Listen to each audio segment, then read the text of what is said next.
looking back, it would have been probably smarter to have used two devices, but I have absolute confidence that everything that could be in any way connected to work is now in the possession of the State Department.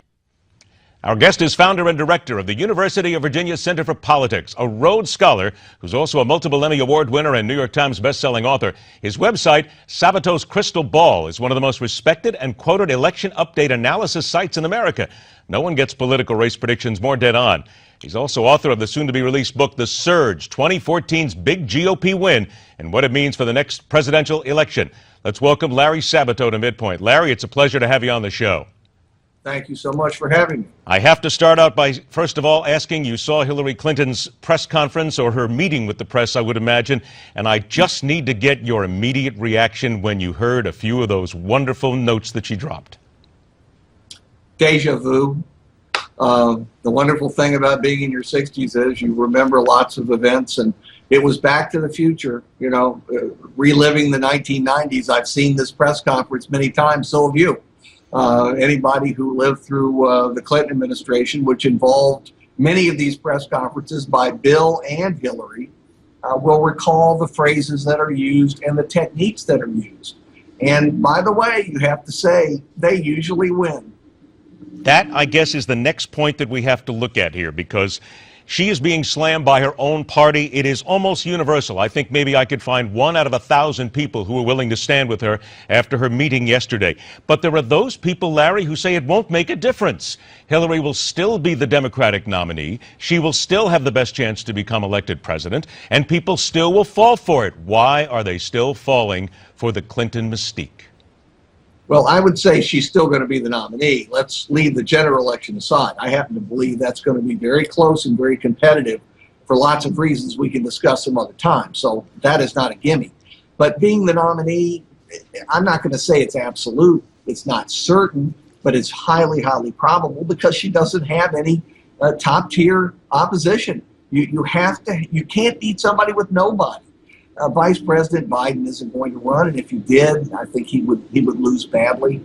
And the other candidates are in this race for reasons that I can't fully determine at the moment. They haven't jumped in, but they will. But they're not of the caliber that can defeat Hillary Clinton. Are we looking here with Mrs. Clinton a new low bar for arrogance, hubris, and straight-out smugness?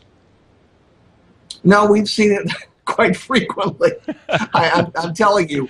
It doesn't seem that way, Larry, I got to tell you, because I know you've seen a lot here. But the way that she basically came out and the smile on her face and the way that she is taking this on, it just seems as if we haven't seen anybody this smug in politics for a long time. Or maybe you tell us that it would go back to the last Clinton administration. That's exactly what I'm telling you. I recognize the approach. I recognize the technique. They're going to say, we've answered the questions. Of course, they haven't answered all the questions. They're going to say in a month or two, that's old news. I mean, again, go back to the 90s. How many controversies were there? Travelgate and Filegate and Monica-gate and this gate and that gate.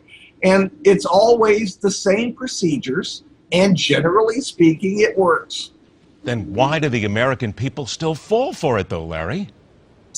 Well, a lot of people don't pay close attention to politics. And look, in this particular case, this relates to the polarization we have in politics today. Essentially, 90% of the votes are already determined in the 2016 election. It's by whether you have a D next to your name internally or an R next to your name internally. Whether you call yourself an independent or not, you're probably in one camp or the other.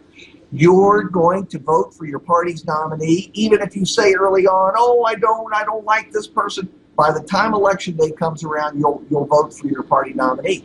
That is what is going to happen with Hillary Clinton and the Republican opponent, whether it's Jeb Bush or Scott Walker or Marco Rubio or one of the other candidates. Larry, I got about 30 seconds, then we'll take a break, come back and talk about other things here. But do you agree with those who say that for the Republicans right now, the best bet would be to just let it go, let her self-destruct, and don't put up this big, massive fight? Well, I think for the time being, since we're so far away from the election, it doesn't make a lot of sense to bring a partisanship into it. Right now, her opposition's the news media. You know, the news media may be basically Democratic and liberal, but they enjoy a good fight with anybody, and they're having one with Hillary Clinton. Well, if you make it partisan, then you're going to guarantee that no one's going to listen at all. All right, hold tight right there. Larry Sabato will be back with us after the break. We'll talk about gathering for war next.